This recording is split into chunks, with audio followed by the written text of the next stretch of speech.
স্বার্থ ছাড়া কেউ চলে না, মনের ব্যথা কেউ বুঝে না।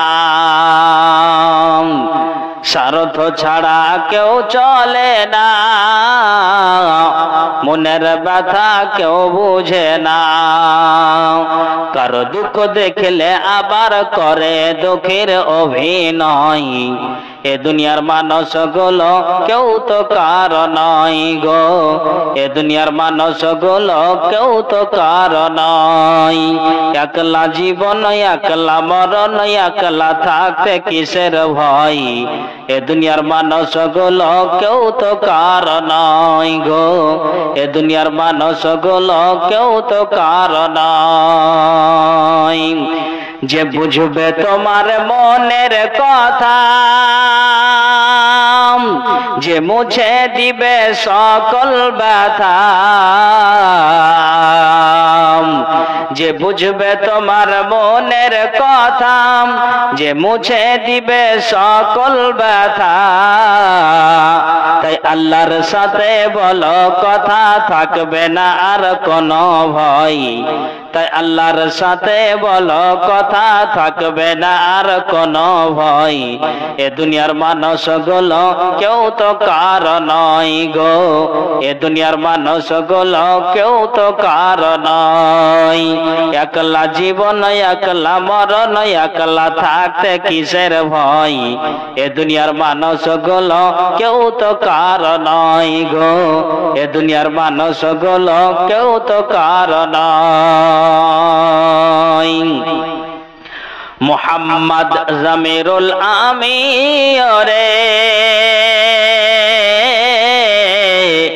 আপন আপন করিসি যারে, মুহাম্মদ জমিরুল আমিরে আপন আপন করিসি যারে। তারাই তোকে রাখবে করে, ভুলে যাবে দুদিন পর। তারাই তোকে রাখবে করে, ভুলে যাবে দুদিন পর। এ দুনিয়ার মানুষগুলো কেউ তো কারো নয় গো, এ দুনিয়ার মানুষগুলো কেউ তো কারো নয়। একলা জীবন একলা মরণ, একলা থাকতে কিসের ভয়, এ দুনিয়ার মানুষগুলো কেউ তো কারো নয় গো, এ দুনিয়ার মানুষগুলো কেউ তো কারো নয়। রাসূলদের যে সব সংবাদ সমূহ আমি তোমার কাছে বর্ণনা করলাম, এর জন্য যে এতে থেকে তুমি তোমার দিলটাকে মজবুত করবে, আর এতে থেকে তুমি প্রকৃত সত্যের জ্ঞান লাভ করবে। ওয়া মাউইযাতু ওয়া যিকরা লিল মুমিনিন, আর এটা মুমিনদের জন্য উপদেশ ও স্মরণ। কি বুঝতে পারলেন? আল্লাহ তাআলা রাসূলকে বলছেন, হে নবী কান খুলে শোনো, নবী আদম, নবী নূহ, নবী দাউদ, নবী সুলাইমান, নবী জাকারিয়া, নবী ইহইয়া, নবী লূত, নবী হারুন, নবী মূসা, নবী ঈসা, এই করে করে যতগুলি তোমার পূর্বে আম্বিয়া একরাম এসেছেন, এই সমস্ত আম্বিয়া একরামদের বাণীগুলো, সমস্ত আম্বিয়া একরামের আলোচনাগুলো তোমার সামনে যে বলা হচ্ছে, তোমার সামনে যে বর্ণনা দেওয়া হচ্ছে, এই কারণে যে যাতে করে ওই ইতিহাসকে শুনে তুমি তোমার মগজে কথাগুলিকে উঠাবে, আর মগজে উঠিয়ে তুমি জ্ঞান করবে, তোমার দিলটাকে তুমি মজবুত করবে। আল্লাহ জানালেন ওয়া মাউইযাতু ওয়া যিকরা লিল মুমিনিন, আর রাসূলদের আল্লাহ তাআলা বলছেন আর এটা মুমিনদের জন্য উপদেশ ও স্মরণ। ভালো করে শুনবেন, আল্লাহ তিনি সাবধানতা দিচ্ছেন নবী মুহাম্মদুর রাসূলুল্লাহ সাল্লাল্লাহু আলাইহি সাল্লামকে, কি যে ওই ইতিহাসগুলোকে তোমার সামনে ব্যক্ত করা হচ্ছে এই জন্য যে তুমি ওগুলোকে শুনবে, আর শোনার পরে তুমি তোমার দিলকে মজবুত করবে, আর তুমি প্রকৃত সত্যের জ্ঞান লাভ করবে। তাহলে আল্লাহ যদি নবী মুহাম্মদ সাল্লাল্লাহু আলাইহি সাল্লামকে বলেন, তাহলে আমরা সেই নবীর উম্মত, তাহলে আমাদেরকে কবরের আলোচনা শুনে, জান্নাত জাহান্নামের আলোচনা শুনে বা আমরা শুনাছি, আমাদের জ্ঞান করা উচিত নয়? একটা হ্যাঁ না বলেন তো। উচিত। তাহলে এই উম্মতে মুহাম্মাদের কখন জ্ঞানটা হবে, আমি আজকে আপনাদেরকে এই কথাটাই বোঝাতে চাইছি। বলুন, মাথায় কথাটাকে উঠাবেন, ভালো করে বোঝার চেষ্টা করবেন। যখন যখন উমর বিন খাত্তাব, খাত্তাবের ছেলে হচ্ছে উমর, উমরের বাপের নাম হচ্ছে খাত্তাব। তো খাত্তাব খুব টাকি মানুষ ছিল, এত টাকি মানুষ এই খাত্তাব, ভালো করে শুনবেন। তো খাত্তাব তিনি নিজে মূর্তি পূজারক ছিলেন। তার বাবাও, ভালো করে শুনবেন, তার বাবা মূর্তি পূজারক, তো তার ছেলে হয়েছে তাই। বলছে একজন সঙ্গী সাথীরা দেখছি সবাই তারা কি করছে, নিজ হাতে তারা মাটির প্রতিমাকে তৈরি করে তারা হাতটাকে হাত জোড় করে মাথাটাকে নুইয়ে দিয়ে তার কাছে যা কিছু চাওয়ার চাইছে। এটা কখন? উমরের ইসলাম গ্রহণ করার আগের কথা আপনাকে বলছি। বাবা ভাই একটু খেয়াল করবেন আপনারা। তো উমরের ইসলাম গ্রহণ করার আগের কথা বলছি। তো বলছে সঙ্গী সাথীরা ওরাও মূর্তি বানালো, তো আমিও নিজ হাতে প্রতিমাকে তৈরি করলাম আর তাদের সামনে মাথাটাকে নুইয়ে দিয়ে বলছি কি, এই খোদা আমাদের শরীরটাকে তুমি ভালো করো, এই আমাদের খোদা তুমি আমাদের রুজি রুটিতে বরকত দাও, যতদিন বেঁচে থাকবো আমাদের শরীরে তুমি অসুখ দিও না। কাকে বলে না, তো মাটির প্রতিমাকে বলে। এবার উমর তিনি নিজে বলছেন যে যেই খোদাকে মাথাটাকে নুইয়ে দিলাম, এই খোদাকে দেখি সঙ্গী সাথীরা 10 মিনিট আগে সুন্দর করে নিজ হাতে বানালো, আর নিজ হাতে বানিয়ে আবার 10 মিনিট পরে আছাড় দিয়ে দিয়ে ওই মূর্তিগুলোকে আপনার ভেঙে চুরমার করে দেওয়া হলো। যখনই চুরমার করে দেওয়া হলো, হযরতে উমর তিনি বলছেন যে আমি নিজ হাতে ওই প্রতিমাকে যেটাকে সুন্দর করে বানিয়েছিলাম আবার আমি আছাড় দিয়ে ওই মূর্তিকে আবার ভেঙে ফেলে দিলাম। আর দেওয়ার পরে আমি এটা মগজে উঠালাম যে এটা কোন ধর্ম রে বাবা। ভালো করে শুনবেন, কোন ধর্ম যাকে খোদা বলে মানলাম, যার কাছে রুজি রুটির ব্যবস্থার জন্য চাইলাম, আছাড় দিয়ে একে আবার ফের ভেঙে ফেলে দেওয়া হচ্ছে, কোন ধর্ম? আমরা হলো আলেম সমাজের একটা বক্তব্য দিয়ে রাখি, কি বলেন তো দেখি, যে উমর এবং তার ভগনপো তার আপনার উমরের ভগনপো তার বোন ইসলাম গ্রহণ করেছে, আর উমর আপনার যেন ইসলাম গ্রহণ করেছে কি করে, তো তার ভগনপো তার বোনের কোরআন তেলাওয়াত শুনে। এই ইতিহাস সহি নয়। আসলে আল্লাহ পাকের রাসূল মক্কার মাটিতে দুইজনের জন্য দোয়া করেছিলেন। কি দোয়া করেছিলেন?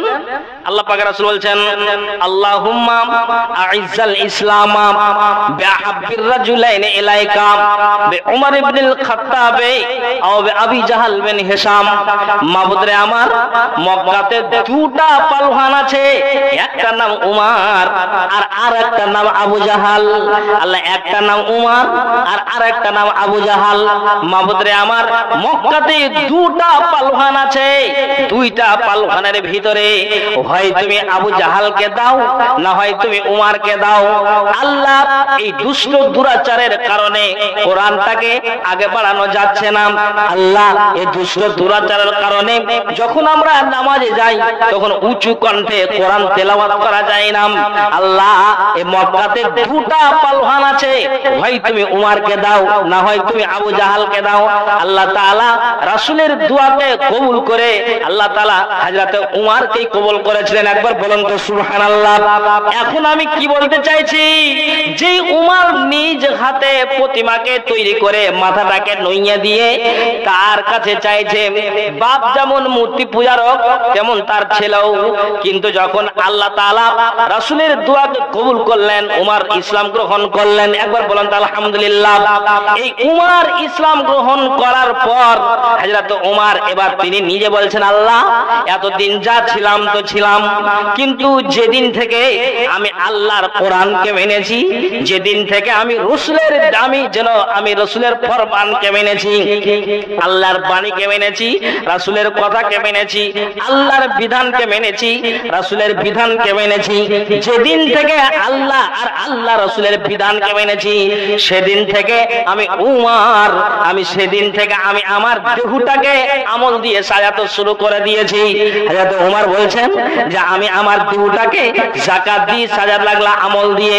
আমি আমার দেহটাকে দান খায়রাতের মাধ্যম দিয়ে আমি আমার দেহকে আমল দিয়ে সাজাতে লাগলাম। আমি আমার দেহটাকে নফল নামাজের মাধ্যম দিয়ে আমল দিয়ে সাজাতে লাগলাম। আমি আমার দেহটাকে তাহাজ্জুদের নামাজ দিয়ে আমি আমার দেহটাকে সাজাতে লাগলাম। কেমন কথা দাদারা আমার, বুঝতে হয়তো পারলেন না। যেমন আপনার বৌমাকে যেদিন আপনার ছেলেটা বিয়ে করে বাড়ি আনবে, সেদিন আপনার বৌমাকে কেমন করে আপনার জন্য ওই দিন আপনার সাজাবে, বিয়ের দিন আপনার সাজাবে গয়না দিয়ে, নাকের ফুল দিয়ে, কানের দুল দিয়ে, হাতের পলা দিয়ে, পায়ের যন্ত্রণা দিয়ে আপনার বৌমাকে সাজাবে। কিন্তু উমর তিনি নিজেই বলছেন, যেদিন থেকে আল্লাহর দ্বীনকে আমি মেনেছি, রাসূলের দ্বীনকে আমি মেনেছি, সেদিন থেকে আমি উমর, আমি আমার দেহটাকে আমল দিয়ে সাজাতে শুরু করে দিয়েছি। আমি আমল কি করলাম? যাকাত দিয়ে, দান খায়রাত দিয়ে, তাহাজ্জুদের নামাজ দিয়ে, আমি 5 ওয়াক্ত নামাজের বিনিময়ে রমজান মাসের সিয়ামকে দিয়ে, নফল আপনার জন্য আপনার নামাজকে দিয়ে, নফল সিয়ামকে দিয়ে আমি উমর, আমি আমার দেহটাকে আমি আমল দিয়ে সাজাতে লাগলাম। একবার বলুন তো সুবহানাল্লাহ। উমর বলছেন যে সেদিন থেকে আমি জ্ঞান করলাম, যেদিন কালমাটা পড়লাম আমি জ্ঞান করলাম কি, যে আমার আর অন্যায় করা চলবে না। তো অন্যায় যখন চলবে না, তো আমাকে কবরকে ভাবতে হবে। কি বলছেন হযরত উমর? তো কবরকে বলে যখন আমাকে ভাবতে হবে, তো ভাবার আগেই, কবরে যাওয়ার আগেই আমাকে আমার পুঁজি জোগাড় করতে হবে। কাজে আমি হযরত উমর, আমি আমার দেহটাকে আমল দিয়ে সাজাতে লাগলাম। একবার বলেন তো সুবহানাল্লাহ। কথাটাকে বুঝাবেন, বুঝার চেষ্টা করবেন। তারপরে উনি বলছেন যে কতদিন ধরে আমি আমার দেহকে আমল দিয়ে সাজাই, সাজাতে সাজাতে তিনি উমর বলছেন যে আমি শেষ মুহূর্তে, শেষ অন্তিম উপদেশে যখন উমর তিনি নিজে ফজরের নামাজটাকে পড়তে আরম্ভ করে দিয়েছেন, এ বাপ আমার ভাইয়েরা কান খুলে শুনবেন তো, এ উমরকে দুরাচারেরা পিছন দিক থেকে উমরকে তীর মারলো, আর ওই তীরের আঘাতে উমর যেন আপনার ওই সাজদারত অবস্থায় জমিনে পড়ে গেলাম।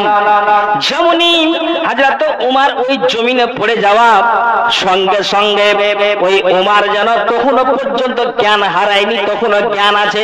ওই তীরের আঘাতে হযরত উমর জমিনে পড়ে গিয়েছে আর সাজদা থেকে উঠতে পারছেন না। হযরত উমর বলছেন, আচ্ছা বন্ধুরা বলো তো, আমি তোমাদেরকে একটা কথা জানতে চাই, এখনো পর্যন্ত আমার জ্ঞান আছে, জ্ঞানটা আমার হারিয়ে যায়নি, এখন আমার শূন্য হয়ে যায়নি, এখন আমার জ্ঞান আছে। হযরত উমর বলছেন, তোমরা বলো তো সঙ্গী সাথীরা, আমাকে একটা কথা শোনাও। কথা হলে এটাই যে আমি নামাজরত অবস্থায় ছিলাম, এখন আমার জ্ঞান আছে রে, আমি কি আমার নামাজটাকে সমাপ্ত করতে পেরেছি কিনা?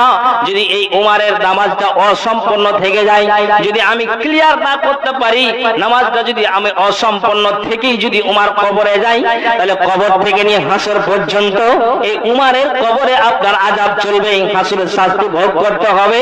তো তোমরা আমাকে একটুখানি বলো তো, এই উমর নামাজটাকে সমাপ্ত করতে পেরেছে কিনা? একবার বলুন তো সুবহানাল্লাহ।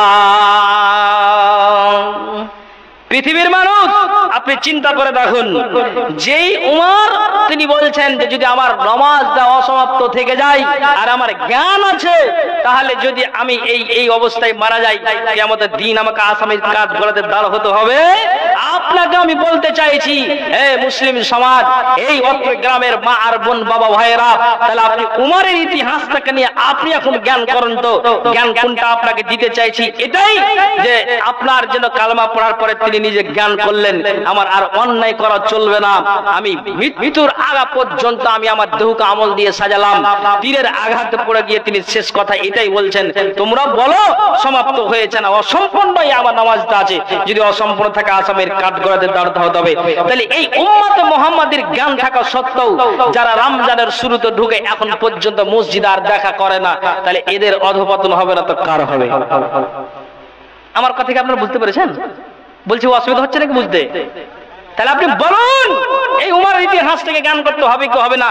যে আল্লাহ নবী মুহাম্মদুর রাসূলুল্লাহ, একটু পড়ুন না সবাই, সাল্লাল্লাহু আলাইহি ওয়াসাল্লামকে তিনি শব্দ দিয়েছেন, আউযু বিল্লাহি মিনাশ শাইতানির রাজিম ওয়া কুল্লান নাকুসু আলাইকা মিন আম্বাইর রাসূল মা নুসাব্বিতু বিহি ফুআদাক ওয়া জাআকা ফি হাযিহিল হক ওয়া মাউইদাতু ওয়া যিকরা লিল মুমিনিন। পৃথিবীর মানুষ আমরা কোন জায়গাতে দাঁড়িয়ে আছি? আল্লাহ পাকের রাসূল বলছেন, এই কবরকে স্মরণ করুন। এই জন্য আমি বিষয়টা রাখতে যাচ্ছি বা শুরু করেছি। আল্লাহ পাকের রাসূল বলছেন, আলা উখবিরকুম বিআফজালি আমালিকুম। রাসূল বলছেন, আমি কি তোমাদেরকে উত্তম আমলটা বলে দেব না? কেমন উত্তম আমল? নবীজি বলছেন, তোমরা যদি স্বর্ণ রূপাকে ব্যয় করো আর দুশমনের সাথে মোকাবিলা করো, তার চাইতে উত্তম আমল।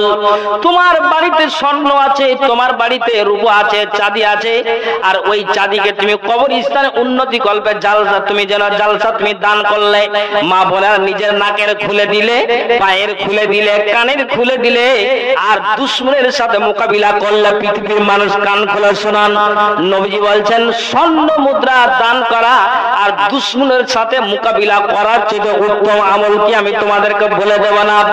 যেমন আমি আপনাকে বলি যে আল্লাহ পাকের রাসূল বলছেন, শুনে রাখো, যদি আপনি ইল্লাহিয়াদের শহীদ দিনকে রক্ষা করার জন্য, আপনি ইসলামকে বাঁচানোর জন্য আপনি নিজের রক্তকে যদি বইয়ে দেন, আপনি মরতে গেলেও জান্নাত, মারতে গেলেও আপনি জান্নাত।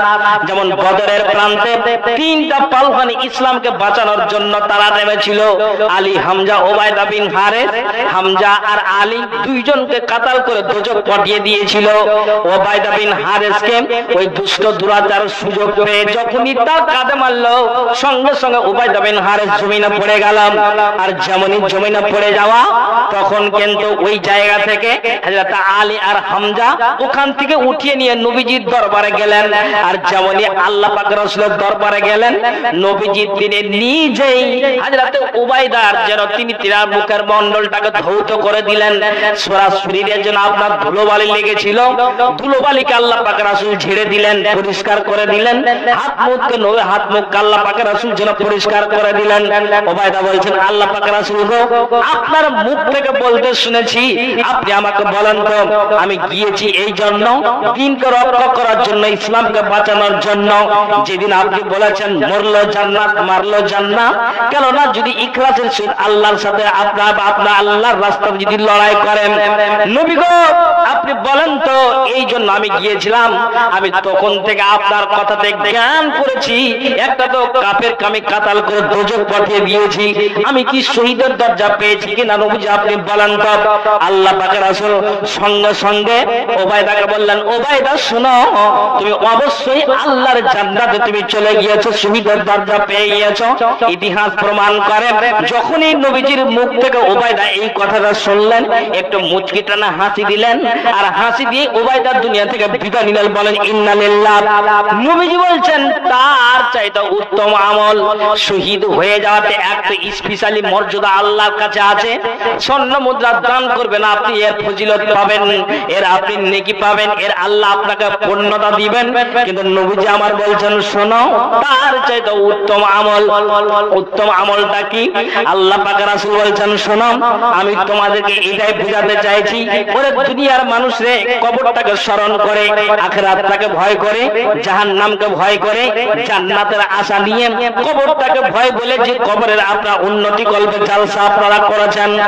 নবীজি বলছেন, এই ফালতু সময়টাকে চায়ের আড্ডাতে বসে বসে তুমি কি করো, ওই জায়গাতে বসে বসে সময়টাকে বিনষ্ট না করে, চায়ের আড্ডাতে বসে বসে এমনি তুমি গল্প গুজব না করে, আল্লাহ পাকের রাসূল বলছেন, যদি তুমি তোমার মুখ দিয়ে সুবহানাল্লাহ, আলহামদুলিল্লাহ, আস্তাগফিরুল্লাহ, এই জিকির আজকার, তাসবিহ, তাহলিল, এইগুলো যদি তুমি মুখ দিয়ে উচ্চারণ করো, নবীজি বলছেন এটা হলো সবচেয়ে উত্তম আমল। একবার বলেন তো সুবহানাল্লাহ।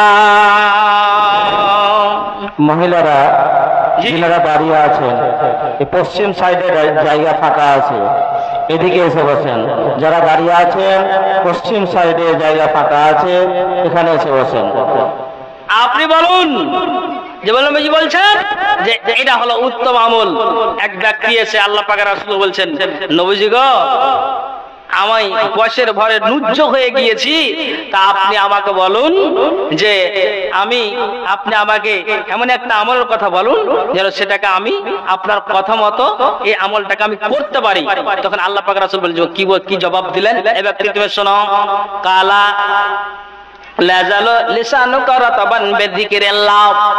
রাসূল বলছেন, শোনো, তোমার জুবান যেন সব সময় আল্লাহর জিকিরে যেন সিক্ত থাকে, সদা সর্বদা তুমি আল্লাহর জিকির আজকার তসবিহ তাহলিল করবে। চায়ের আড্ডাতে তুমি কোনো পাঁচটা লোকের সামনে গল্প গুজবে তুমি বসে তুমি আড্ডা না নিয়ে তুমি একা একা তুমি তোমার মুখ দিয়ে উচ্চারণ করো সুবহানাল্লাহ, আলহামদুলিল্লাহ, আস্তাগফিরুল্লাহ। নবীজি বলছেন এটা সবচেয়ে তোমার জন্য ভালো হবে। সাহাবীরা জবাব দিল, আল্লাহ পাক রাসূল গো, আপনি যেটা বললেন আমি জ্ঞান করলাম, আপনার কথাকে আমি অক্ষর অক্ষরে পালন করব, কোনোদিন আমি অস্বীকার করতে যাব না। পৃথিবীর মানুষরে তারা একবার শুনে তারা মগজে ভরে নিয়ে তারা জ্ঞান করেছে।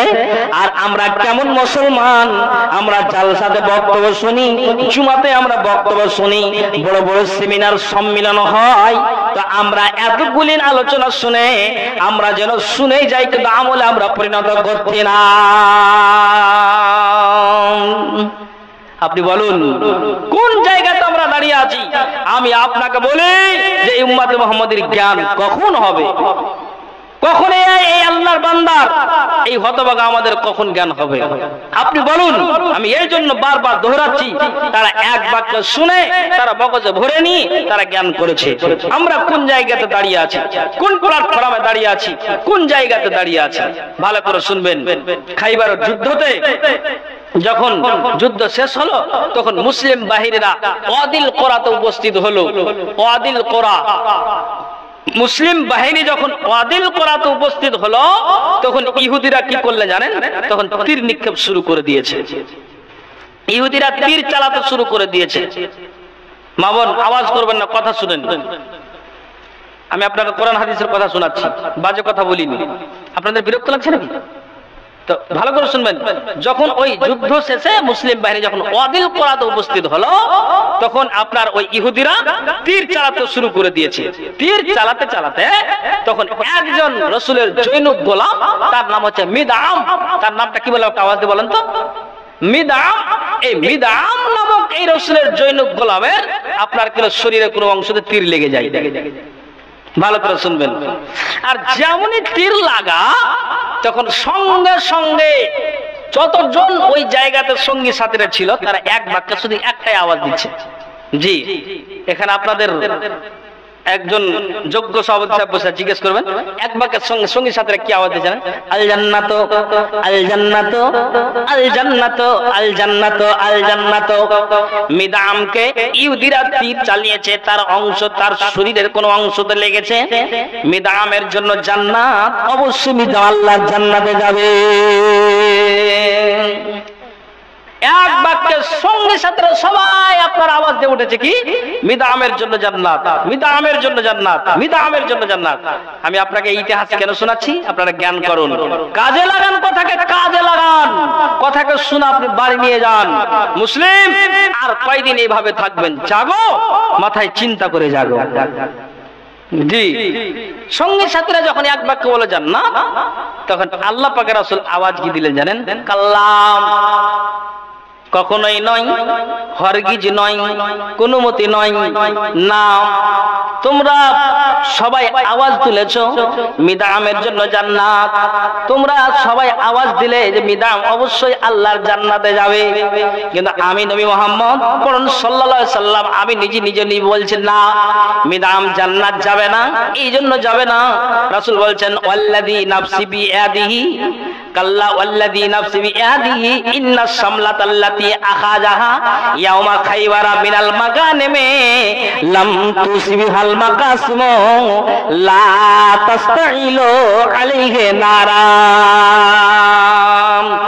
পৃথিবীর মানব নবীজি বলছেন সে মহান সত্তার কসম যার হাতে আমার জান আছে, সে মহান সত্তার কসম যার হাতে আমার আত্মা আছে, সে মহান সত্তার কসম যার হাতে আমার প্রাণ আছে, সে মহান সত্তার কসম যার হাতে আমার যেন প্রাণ আছে, জীবন আছে, তার কসমকে বলছি।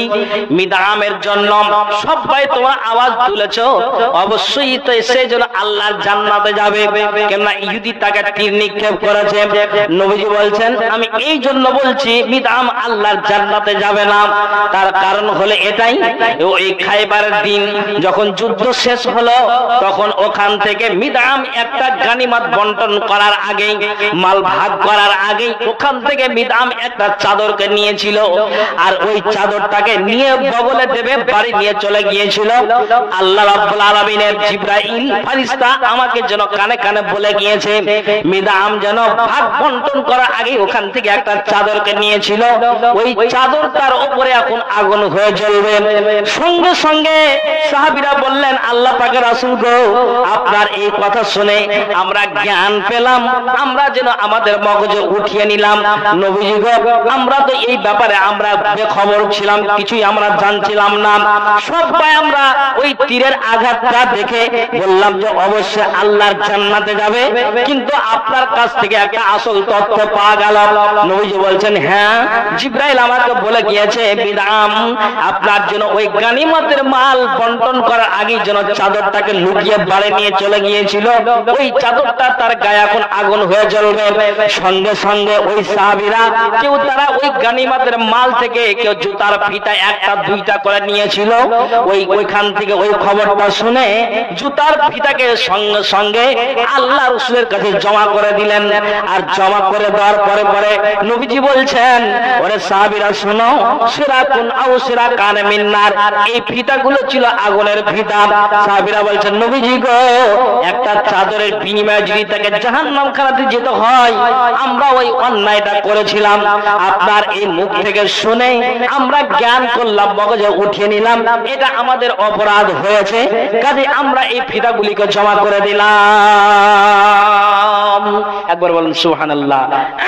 এখন আপনারা আমাকে উত্তর দেন তো, উত্তরটা এটাই দেন কি তারা এটাকে শুনে অন্যায় কাজ করেছিল, নিজে সিলিন্ডার হয়ে গিয়ে নিজেকে কবর আযাব থেকে বাঁচিয়ে নিল, জাহান্নাম থেকে তারা বাঁচিয়ে নিল নিজের শরীরকে, দেহটাকে, যেটা অন্যায় হয়েছে তারা জ্ঞান করে আল্লাহ রাসূলকে জমা করে দিলেন। আমি আপনাকে বলি রাসূল তো আপনাকে বলে দিয়েছে যে শুনে রাখো, তুমি তোমার মুছটাকে ছোট করে দাও আর দাড়িটাকে লম্বা করে দাও, নখ যদি বড় থাকে তো কেটে দাও। আল্লাহ পাকের রাসূল যে আসরা মিনাস সুন্নাতি, আমার 10টি হলো সুন্নাত, তো তোমার কখন জ্ঞান হবে?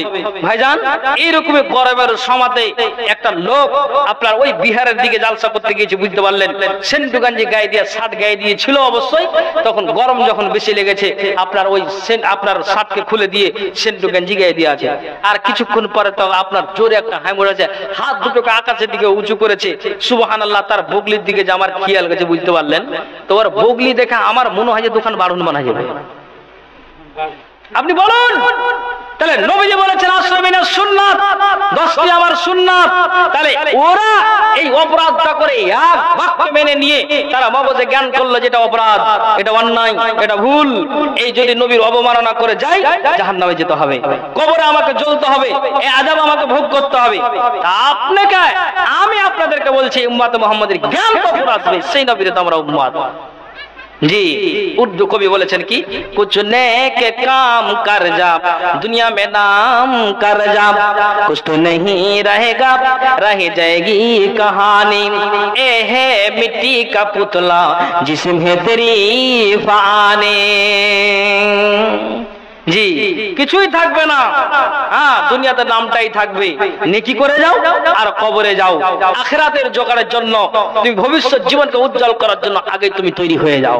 তাহলে আমি আপনাকে বলি যে আমার আর আপনার জ্ঞানটা কখন হবে, আমি আপনাকে এই জন্য এটা বলতে চাইছি, পৃথিবীর মানুষ যেই নবী নবী মুহাম্মদুর রাসূলুল্লাহ, একটু পড়ুন না, সাল্লাল্লাহু আলাইহি ওয়াসাল্লাম, তিনি বলেছেন আমি 4 নাম সর্বপ্রথম নিয়েছি, সেটা কে? আবু বকর সিদ্দিক রাদিয়াল্লাহু তাআলা আনহু, আমার শ্বশুর মশাই। আমার শ্বশুর মশাই।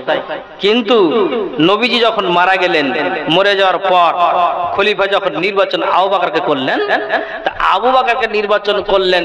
নির্বাচন আবু বকর হয়ে যাওয়ার পর আজ আপনি দেখুন ভারত সরকার যেভাবে দেশ চালাচ্ছে, আমি আপনাকে বলি আবু বকর দুই হাতটাকে তুলে দিয়ে আল্লাহর কাছে কাঁদছেন, মাবুদ রে আমার, এতদিন ভালোই ছিলাম, এখন আমাকে মানুষের দায়িত্ব দেওয়া হলো,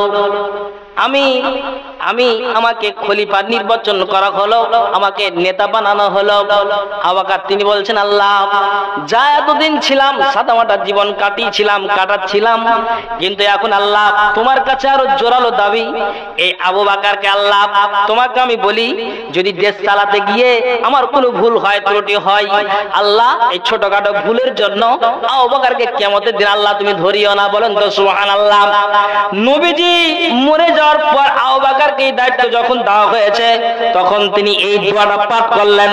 আর আরেকটা ইতিহাস আছে, আবু বকর তিনি একদিন রাত্রিতে উঠে, গভীর নিশিতে উঠে আপনার জন্য মসজিদে নববীতে তিনি কাঁদছেন আর বলছেন, আল্লাহ, এই আবু বকরকে আল্লাহ তুমি কেন মানুষ বানালে, কেন তুমি আল্লাহ মানুষ বানালে?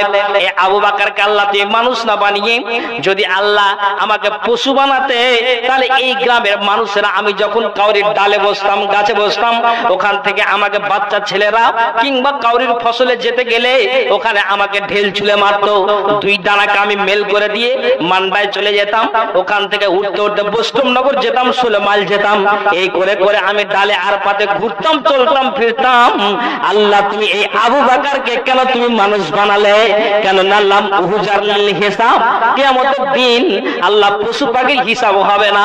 আল্লাহ এই আবু বকরকে কেন তুমি আল্লাহ তুমি মানুষ বানালে? একবার জোরে বলেন তো সুবহানাল্লাহ। আমি আপনাদেরকে বলতে চাইছি, যেই আল্লাহ রাসূল বলে দিয়েছেন আবু বকর তুমি আল্লাহর জান্নাতে যাবে, এত কোনো সন্দেহ নাই। তারপর যদি এই ব্যক্তিটা এইভাবে আল্লাহকে অ্যাপ্লিকেশন জানান, তাহলে আমি আর আপনি পাপী গুনাহগার, এই মুসলিমের, এই উম্মতে মুহাম্মাদের কখন জ্ঞান হবে? আমি আপনাদেরকে এটাই বোঝাতে চাই। আপনি বলুন, বলুন। এই জন্য আমি আপনাদেরকে বলতে চাইছি, পৃথিবীর মানুষ আমরা আছি কোন জায়গায় দাঁড়িয়ে, আমাকে একটা দায়িত্ব দেওয়া হয়েছে, ইনশাআল্লাহ সেই দায়িত্ব পালন করব। তার আগে কয়েকটা হাদিস বলবো। কি হাদিস? একটু ভালো করে শুনবেন, বুঝার চেষ্টা করবেন। কি কথা? যতজন আমরা এখানে আছি আর পৃথিবীতে যত মানুষ বেঁচে আছে বা যারা চলে গিয়েছে কবরে, আপনারা আমাকে একটু আওয়াজ দিয়ে বলবেন, কেউ কি বলতে পেরেছে না পৃথিবীতে পারবে যে আমি বেঁচে আছি, যখনই মরবো, মরার পর কবর আযাব আমার মুক্তি হবে, আর আমি মরে যাওয়ার পর যখন আল্লাহ পৃথিবীকে ধ্বংস করবে, আর পৃথিবীকে ধ্বংস করে দেওয়ার পরে যেদিন হিসাব নিকাশ হবে, তা আমি মরে যাওয়ার পর নিশ্চিত কবরে আযাব হবে না, আর আমি আল্লাহর জান্নাতে যাব? এটা কেউ বুক ফুলে বলতে পারবে? একটু হ্যাঁ না বলেন না আপনারা। জি, কথা কেন আপনারা বলছেন না? আবার আপনারা আওয়াজ দিয়ে বলেন তো, কেউ কি বলতে পারবে যে মরে যাওয়ার পর আমি অবশ্যই আল্লাহর জান্নাতে যাব? আওয়াজ দিয়ে বলুন। কিন্তু পৃথিবীর মানবে একজন মানুষ বলেছে হ্যাঁ আমি অবশ্যই জান্নাত যাব। আপনাকে যদি আমি হাদিসের রেফারেন্স দিই, আপনার অসুবিধা কিসের?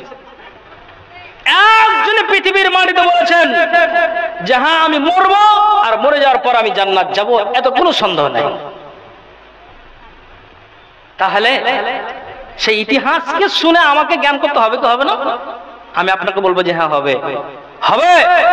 আমি আজকে গাল বাড়াই করে বলছি এই গ্রামে এসে, আপনি মাথায় রাখুন, যদি আমার ইবাদতে কোনো বিঘ্ন হয়ে থাকে বা করে থাকি বা হয় বা করে, কিয়ামতের দিন আল্লাহ আমাকে ছাড় দেবে না। বুঝার চেষ্টা করে আপনাকে আমি ফালতু কথা শুনাই না।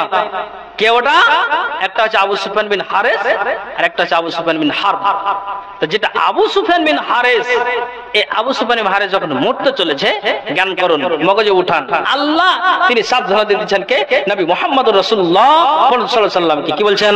ওয়া কুল্লান নাকুসু আলাইকা মিন আমবাইর রাসূল মা নুসাব্বিতু বিহি ফুআদাক ওয়া জাআকা ফি হাযিহিল হক্ক ওয়া মাউইদাতু ওয়া যিকরা লিল মুমিনিন। পৃথিবীর মানব এই আবু সুফিয়ান বিন হারিস তিনি যখন মরতে চলেছেন, ওই সময়ে আপনার যেন আবু সুফিয়ান বিন হারিসের বিবি কাঁদতে লেগেছেন, আল্লাহ স্বামী মরে গেলে আমি বিধবা হয়ে যাব।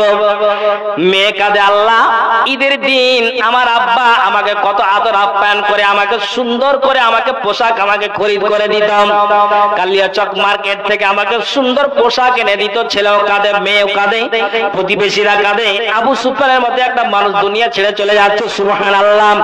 হে পৃথিবীর মানুষ, অত্র গ্রামের মা আর বোনেরা একটু কান খুলে শুনবেন, জ্ঞান করবেন।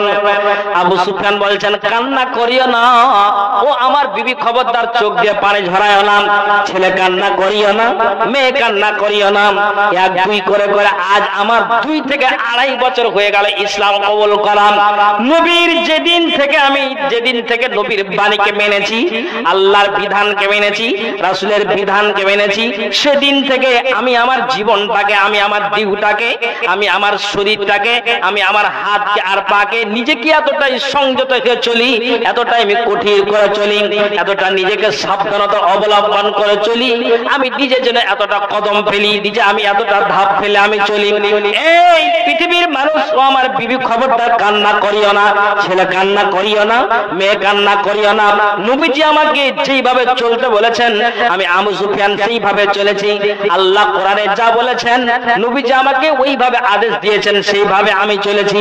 ইসলাম গ্রহণ করার আগে আমি আবু সুফিয়ান যা ছিলাম তো ছিলাম, এটা ঠিক আছে, কিন্তু আমি সেদিন থেকে কালেমা পড়ে নেওয়ার পরে আমি জ্ঞান করলাম এখন আমার আর অপরাধ চলবে না, নিজেকে আমি সংযত হয়ে আমি চললাম। তখন জনাব আবু সুফিয়ান বলছেন, আল্লাহর কসমকে বলি, ইসলাম গ্রহণ করার পর থেকে নিয়ে এখন পর্যন্ত আমার মৃত্যুর পালা, এখন আমাকে কবর যেতে হবে, পৃথিবী থেকে বাঁচতে আসিনি, সবাইকে দুনিয়া ছাড়তে হবে। আবু সুফিয়ান বলছেন, আল্লাহর কসমকে বলছি আমার দ্বারা দিয়ে বিন্দু মাত্র একটা ক্ষুদ্র অন্যায় হয়নি। একবার জোরে বলেন তো সুবহানাল্লাহ। আজ না হয় কাল তুমি যাইবা কবরে, যাওয়ার সময় দেখিবে চেয়ে গো তোমার সবই রইবে পড়ে, যাওয়ার সময় দেখিবে চেয়ে গো। আজ না হয় কাল তুমি যাইবা কবরে, যাওয়ার সময় দেখিবে চেয়ে গো তোমার সবই রইবে পড়ে, যাওয়ার সময় দেখিবে চেয়ে গো। তাহলে আপনি আমার সাথে কথা বলেন তো, যে ইতিহাস থেকে আমাকে আর আপনাকে একটু এক বাক্য বলবেন, জ্ঞান না উচিত না উচিত নয়? হ্যাঁ না বলুন, বলুন। অবশ্যই উচিত। কিছু বলছিলেন নাকি? হ্যাঁ বলেন। যারা দাঁড়িয়ে আছেন মহিলারা, সামনে জায়গা ফাঁকা আছে, স্টেজে পশ্চিম সাইডে জায়গা ফাঁকা আছে, আপনারা ওই সাইডে হেঁটে চলে আসেন, এদিকে জায়গা ফাঁকা আছে। হ্যাঁ, এবার আপনাদেরকে বলি যে এই ইতিহাসগুলো থেকে আমাদেরকে জ্ঞান করতে হবে। আল্লাহ পাকের রাসূল, মা বোনেরা পর্দার আড়ালে বসে আছেন, একটু মাইকের দিকে খেয়াল করবেন। নবীজি একটা তিনি হাদিস বর্ণনা করছেন। হাদিসটা কি বলছেন? যে শুনো, যারা প্রতিদিন নিয়মিত কি করে 5 ওয়াক্ত নামাজ পড়ে, আর নিয়মিত 5 ওয়াক্ত নামাজে তারা কি করে 12 রাকাত সুন্নাতকে যারা পড়ে, কয় রাকাত বললাম? 12 রাকাত সুন্নাতকে যারা পড়ে, তো 12 রাকাত সুন্নাতকে যারা পড়বে, আল্লাহ রাসূল সাল্লাল্লাহু আলাইহি ওয়াসাল্লাম বলছেন যে এই 12 রাকাত সুন্নাতের বিনিময়ে আল্লাহ তাআলা তার জন্য জান্নাতে একটা ঘর বানিয়ে দিবেন। একবার বলা যাবে নাকি সুবহানাল্লাহ? আল্লাহ বলছেন যে জান্নাতে ঘর বানিয়ে দিবে।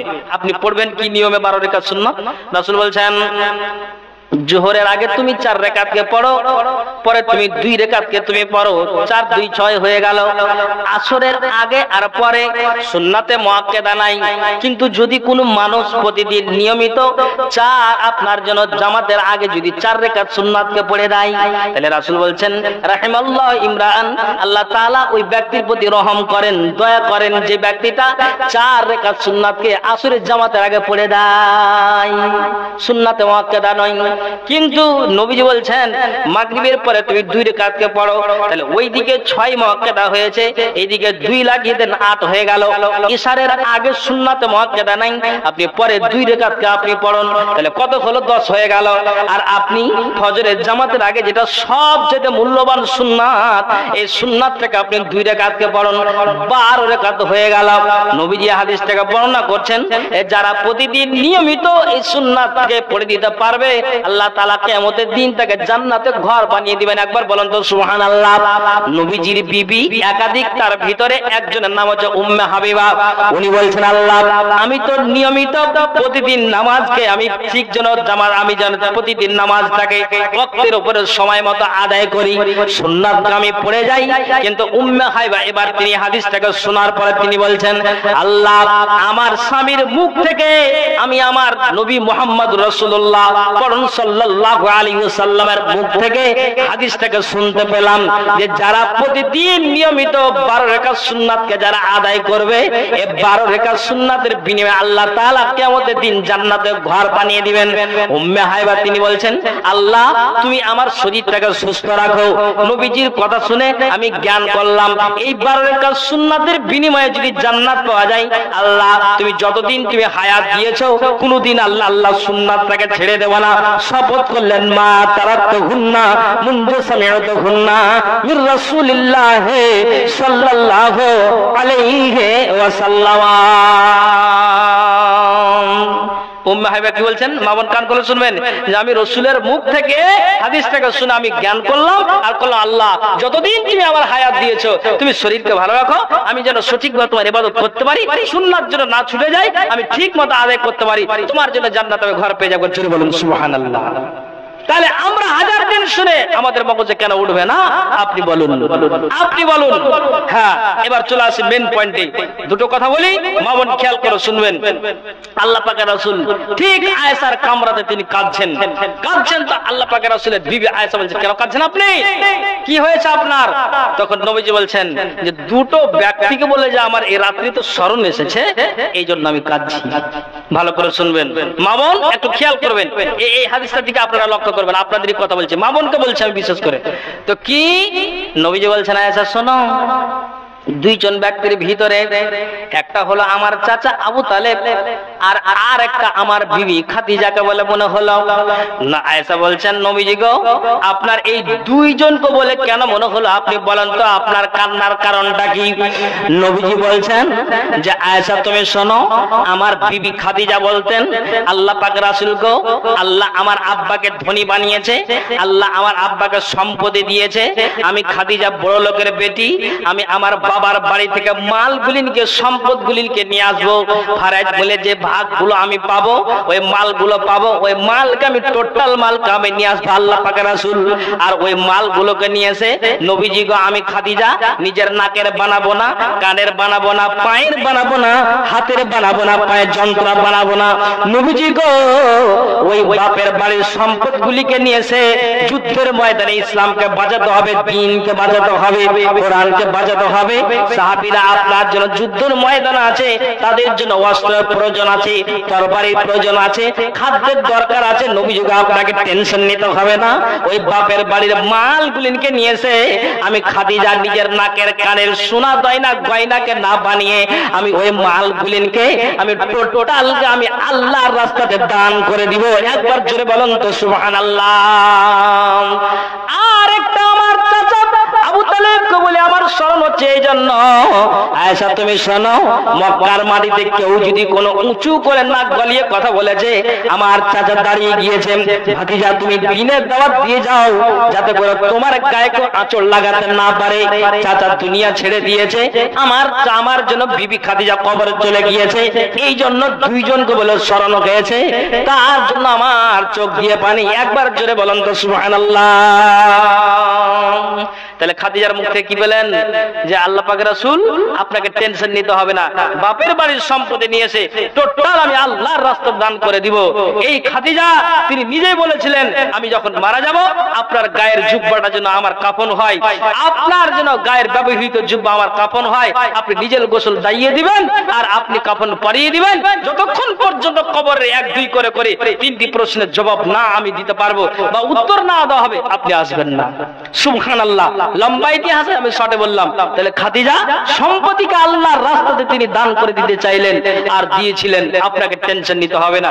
খাদিজা চলে গিয়েছে তার জন্য আমার চোখ দিয়ে পানি, চাচা চলে গিয়েছে তার জন্য চোখ দিয়ে পানি, যদিও মুসলিম কিন্তু আমার জন্য দরদ দেখিয়েছে বটেই, তার জন্য আমার এই দুই নয়ন দিয়ে এই গভীর নিশীথে আমার ঝরঝর করে পানি আসে।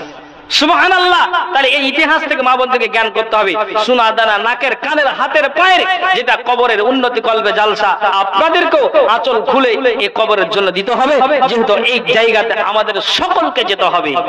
ভাইজান আপনারা বিরক্ত হবেন, একটা কথা বলবো কি, একটা হ্যাঁ না বলেন তো আপনারা। হ্যাঁ, কি কথা বলছে আপনাদেরকে? খাইবারের যুদ্ধতে একজন বেদুইন যখন অংশ নিল, অংশ নেওয়ার পরে আল্লাহ পাক রাসূল বললেন যে শোনো, গানিমাতের মালটা যেন ওই বেদুইনকে ভাগ দেওয়া হয়। আল্লাহ পাক রাসূল সাহাবীদেরকে বললেন, সাহাবীরা বলছেন রাসূল আপনার কথা কি আর অস্বীকার করি? আপনি যেটা বললেন অবশ্যই এই বেদুইনের জন্য গানিমাতের মালটা আমরা বন্টন করার সময় তাকেও আমরা ভাগ দিব। একবার বলেন তো সুবহানাল্লাহ। তখন গানিমাতের মালকে যখন বন্টন করা হলো, কিছু অংশ কিন্তু ওই বেদুইনকে দিয়েছে। বেদুইনকে যেমন দিয়েছে আমার হাতে যেমন টাকা, তেমনি ওই মাল নিয়ে আল্লাহ রাসূলের কাছে চলে গিয়েছেন। আর যেমনই আল্লাহ রাসূলের কাছে গিয়েছেন, তখন আল্লাহ রাসূলকে গিয়ে বলছেন, নবীজি গো, এই বেদিন ইসলাম গ্রহণ করেছে, তা আপনি বলছেন যে আমার মালের প্রতি লোভ আছে, আমার মালের প্রতি লালসা আছে। এই বেদুনের মালের প্রতি লালসা নাই, মালের প্রতি আমার লোভ নাই। তা আমার মালের প্রতি লোভ নাই, কিসের প্রতি লোভ আছে? আল্লাহ পাকের রাসূল কই ব্যক্তিটা বলছেন, নবীজি গো, আমি আপনার কাছে একটা অ্যাপ্লিকেশন, আপনি দোয়া করে দেন তো, আমি যুদ্ধের ময়দানে যাব, আর যুদ্ধের ময়দানে গিয়ে আমি লড়াই চালিয়ে যাব লিল্লাহিয়াতের জন্য, দ্বীনকে রক্ষা করার জন্য, কোরআনকে বাঁচানোর জন্য। আর একটা ওয়া মুসলিম কণ্ঠনালীতে আমার তীর লাগাবে, আর ওই তীরটা আমার কণ্ঠনালীতে লাগবে, আর আমি তীরের আঘাতে পড়ে যাব। আর তীরের আঘাতে পড়তে গেলে যদি তীরের আঘাতে আমি মরে যাই, তাহলে আমি ওই বেদুইন আল্লাহর জান্নাতে যাব। নবীজি গো, আমি ইসলাম গ্রহণ করেছি মালের লোভে নয়। অ্যাকচুয়ালি আপনি দোয়া করে দিন যেন আমি যুদ্ধের ময়দানে গিয়ে কণ্ঠনালীতে তীর লাগবে, আর ওই তীরের আঘাতে শহীদ হয়ে যেন আমি আল্লাহর জান্নাত লাভ করতে পারি। মালের প্রতি আমার কিঞ্চিত পরিমাণ লোভ নাই। একবার জোরে বলেন সুবহানাল্লাহ। আপনারা এখানে যত জন আছেন, এবার আপনারা বলুন যে যদি ইসলামকে জান দিয়ে বাঁচাতে পারে, ইসলামকে যদি তারা আপনার নিজের কণ্ঠনালীতে তীরের আঘাতে মরে গিয়ে বলছে শহীদের দরজা পেতে চাইছি, জান দিয়ে বাঁচাতে পারে, আপনি একটা আকাশের দিকে হাতটা উঁচু করবেন, তাহলে আমরা এই দান খায়রাত সোনা দানা আর টাকা পয়সা দিয়ে আমরা কবরস্থানকে তৈরি করতে পারবো না? একবার জোরে বলেন তো। হ্যাঁ না পারবো না? পারবো ইনশাআল্লাহ। একটু বলেন ইনশাআল্লাহ। ইনশাআল্লাহ। তাহলে জান দিয়ে যদি সাহাবীরা বলেন, কি আওয়াজ দিলেন, আমার মালের প্রতি কিঞ্চিত পরিমাণ লোভ আর লালসা নাই, আছে কিসের? শহীদ হয়ে যাওয়া। শুধু আপনি দোয়াটা করে দিন, কোন অমুসলিম তীর মারবে, তীরের আঘাতে আমি মরবো, আমি জান্নাত যাব বিনা হিসাবে, আল্লাহর জান্নাত, এটাই আমার লোভ, আমার মালের প্রতি লোভ নাই। অতএব যারা আপনারা আছেন, মা বোন পর্দার আড়ালে আছেন, যেই খাদিজা নিজের বাপের সম্পত্তি আল্লাহর রাস্তায় দান করলেন, যেই আপনার জন্য ওই ব্যক্তি বেদিন আপনার জন্য নিজের জান দিয়ে ইসলামকে বাঁচালেন, আর শহীদের তার লোভ, মালের প্রতি লোভ নাই। আমি আপনাদেরকে বলবো, যারা আপনারা এই জায়গাতে আছেন, আর যারা মা বোনেরা পর্দার আড়ালে আছেন, আমি তাদের উদ্দেশ্য সকলকে আমি আপনাদেরকে বলবো যে আল্লাহর রাস্তে আপনারা এই কবরস্থানের জন্য আমি আপনাদেরকে বলবো, কেমন আল্লাহ ওয়ালা আছেন, আপনারা তো 5,000, 10,000, 2,000, 1,000 করে আপনারা দিতে পারবেন বা দেনেওয়ালা আছেন, আমি আপনাদেরকে বলবো যে আসেন আল্লাহর ওয়াস্তে, আমি 10,000 থেকে নিয়ে 1,000 পর্যন্ত অপশনে কোনটা আপনার সুবিধা, একটু আল্লাহর ওয়াস্তে এসে এই কবরের আপনার যেন উন্নতি কলবে জালসা, যেই জায়গাতে আমাদের সকলকে যেতে হবে, আমি 10টা কলম আমি অলরেডি দেখতে চাইছি 5,000 টাকা করে, যারা আপনার যেন নবীজি বলে দিয়েছেন, ও যদি নিজের জান দিয়ে ইসলাম বাঁচাতে পারে, খাদিজা যদি বাপের সম্পত্তি দিয়ে ইসলামকে বাঁচাতে পারে, আপনি 1,000, 2,000, 5,000 দিয়ে আপনি এই আসল ঠিকানা যেটা আমাদের কবর, কেন আমরা এই কবরকে তৈরি করতে পারবো না? কেন আমরা এই কবর, আমরা এই কবরের জন্য জালসা, তা আমরা কেন এই দান খায়রাত দিয়ে আমরা এই কবরের জায়গা নিতে পারবো না? ভাইজান আমি আপনাদেরকে এটা বলতে চাইছি, তো যারা আপনারা সামনে বসে আছেন, কিংবা যারা আপনারা হয়তো আনাচে কানাচে আছেন, মা বোনেরা যারা পর্দার আড়ালে বসে আছেন, আমি ওই খাদিজার মতো মা বোনদেরকে দেখতে চাইছি যে মা বোনেরা একটু আল্লাহর রাস্তা আপনারা আসুন, নাকের কানের হাতের পায়ের, বা আপনারা ওই টাকা পয়সাগুলো আঁচল খুলে খুলে আল্লাহর রাস্তায় অবশ্যই আপনারা দিয়ে পাঠান। আপনাদেরকে বলছি যে অন্তত আসারে মুয়াসসারা 10টা কলম, প্রথম নম্বরে যে সাহাবীর নামটা নিয়েছিলেন তার নাম হলো আবু বকর। আমি সর্বদা আবু বকরের মতো একজনকে দেখতে চেয়েছি, কোন আল্লাহর বান্দা আছেন যে আমি দিচ্ছি? কে আছেন বলুন যে আমি দিচ্ছি আল্লাহর ওয়াস্তে? বলুন ইনশাআল্লাহ আল্লাহ তাআলা আপনার রুজি রুটিতে বরকত দিবে। জি, অতএব যারা আপনারা আছেন, আপনাদেরকে বলছি 5,000, 2,000, 1,000 হলো, আমি 10টা কলম চাইছি আল্লাহর ওয়াস্তে এসে, যে কবর কি জায়গা না হবে নাকি মশাই? 1 বিঘা জমি নেওয়া হয়েছে। 1 বিঘা জমি, আচ্ছা আচ্ছা আচ্ছা, এখানে লেখা হলো 18 লক্ষ টাকার জমি ক্রয় করা হয়েছে, হ্যাঁ দানের দরকার, ঠিক আছে বুঝতে পারলাম। এটা কত আছে ভাই? তো যা হোক, বেনামিতে এটা আলহামদুলিল্লাহ, বেনামিতে 1000, আর এটা বেনামিতে 10,000, আমি 10,000 5,000 দিয়েছি আলহামদুলিল্লাহ। একজন ভাই আবার আল্লাহ গো 10,000 টাকা বেনামিতে দিয়েছে, আর আরেকজন আল্লাহ 1,000 টাকা দিয়েছে। আল্লাহ তুমি এই দানকে সাদরে গ্রহণ করো, যে আছে আল্লাহ দান দিয়েছে মনের বাসনা উদ্দেশ্য আল্লাহ তুমি পূরণ করো, আমিন আমিন সুম্মা আমিন বিরহমাতিকা ইয়া আরহামার রাহিমিন। মামুনের কাছে চাদর পাঠানো হয় না, কি পারবে? মেরাজুল নামে 10,000 টাকা। আলহামদুলিল্লাহ, আমি ওই 10,000 টাকা চেয়েছিলাম মেরাজুল নামে, উনি আমার ভাই, উনিও 10,000 টাকা দিয়েছেন। লিল্লাহি তাকবীর, লিল্লাহি তাকবীর। উনি 10,000 টাকা দিয়েছেন, আরেকজন 10,000। বদরের প্রান্তে 3টা পালোহার নেমেছে, আলী, হামজা, উবাইদা বিন হারিস। আমি আরেকজনকে দেখতে চাইছি, উবাইদা বিন হারিস শহীদের মর্যাদার। আর কে আছে যে একজন 10,000 টাকা দিতে পারবেন? কে আছেন বলুন, যে আমি দিচ্ছি, বলুন তো আল্লাহর ওয়াস্তে। হ্যাঁ, 18 লক্ষ টাকা দিয়ে প্রায় আপনার জমি ক্রয় করা হয়েছে, কবরস্থান। আর সত্যি সবারই দরকার আছে, এই জায়গাতে আমাদের সকলকে যেতে হবে। একটু আল্লাহর ওয়াস্তে আসুন, এসে এই আপনার জন্য অবশ্যই আপনারা দানের হাতটাকে বাড়িয়ে দিন। আমি আপনাদেরকে বলছি, এখন না পারবেন আপনি 2 দিন সময় নিয়ে নেন। মা বোন ওই যে আপনাদের কাছে গিয়েছে, অবশ্যই চাদর পরেন। সুন্নতি দান ওই খাদিজার মতো কে দিতে পারবেন? নাকের, কানের, হাতের, পায়ের কে দিতে পারবেন? আংটি দিতে পারবেন? আপনার এগুলো আল্লাহ রসুল সুন্নতি দেয়, রসুল এই দানগুলোকে পছন্দ করতেন। আর আপনাদেরকে বলছি যে আপনারা অন্তত যদি 1000 করে দেন, লক্ষ্মীর ভান্ডারে তো অনেক হয়ে যাবে। 1,000 টাকা করে দেন আপনারা। 5টা কলম মা বোনদেরকে আমি চাইছি, একটু আল্লাহর রাস্তা আসুন, এসে মেহেরবানি করে দিয়ে আসুন। ঠিক আছে? আচ্ছা, তো অবশ্যই অবশ্যই একটু আল্লাহর রাস্তা আসুন, আসুন মেহেরবানি করে। নগদ বাকি যাই হোক আপনি 2 দিন পরে দিবেন, কিন্তু অবশ্যই সময় নেন। আপনারা তো শুনতে পেলেন যে 18 লক্ষ টাকার জমি কি ক্রয় করা হয়েছে। আপনারাও জানেন, তারপরে এখানে এলান হচ্ছে বা এলান করা হলো, বা আপনাদেরকে এখন আমি আবারও বললাম। কাজে আপনারা সবই অবগত, কাজে আপনারা, আর এটাকে কেন্দ্র করেই জালসাটা আয়োজন করা হয়েছে। কাজে আপনাদেরকে বলি যে আমার 2 জন ভাই 10,000 দিয়েছেন। কোন আল্লাহর বান্দা আছেন যে আর 10,000 টাকা কে আছেন? বদরের প্রান্তে 3টা পালোহান নেমেছে, তো আমি আপনাদেরকে বলবো যে একটা আর পালোহানকে চাইছি। আপনার যদি একাই সম্ভব না হয়, 2 জন মিলে আপনি 5,000 করে 10,000 টাকা দিন। কিন্তু আসুন একটা আল্লাহর ওয়াস্তে মেহেরবানি করে আসুন, ইনশাআল্লাহ আপনাদের জন্য খাস করে দোয়া হবে। কারো ভরসায় আছো রে মন, কারো ভরসায় আছো রে মন, কিসের করো আশা? একদিন তোমার বাড়ি গাড়ি সব ভেঙে হয়ে যাবে তোমার বাসা, তোমার গহনা দিন ফুরাইয়া যাবে, জীবনে লাগবে ভাটি। ওই যে দেখো ডাকিতেছে তোমায় কবরের মাটি, ওই যে দেখো ডাকিতেছে তোমায় কবরের মাটি। কারো ভরসায় আছো রে মন, কিসের করো আশা? একদিন তোমার বাড়ি গাড়ি সব ভেঙে হয়ে যাবে তোমার বাসা, তোমার গহনা দিন ফুরাইয়া যাবে, জীবনে লাগবে ভাটি। ওই যে দেখো ডাকিতেছে তোমায় কবরের মাটি, ওই যে দেখো ডাকিতেছে তোমায় কবরের মাটি। সন্ধ্যার আগে যেদিন ডুবিবে বেলা, এক পলকে ভেঙে যাবে তোমার রঙেরই মেলা। সন্ধ্যার আগে যেদিন ডুবিবে বেলা, এক পলকে ভেঙে যাবে তোমার রঙেরই মেলা। কার দিবা তুমি জোরে ধমক, কার দিবা তুমি জোরে ধমক, কার মাথায় ভাঙবা লাঠি? ওই যে দেখো ডাকিতেছে তোমায় কবরের মাটি, ওই যে দেখো ডাকিতেছে তোমায় কবরের মাটি। খবর পেয়ে আসবে আত্মীয় স্বজন, তোমারই চার পাশে বসে তারা করিবে কাঁদন। খবর পেয়ে আসবে আত্মীয় স্বজন, তোমারই চার পাশে বসে তারা করিবে কাঁদন।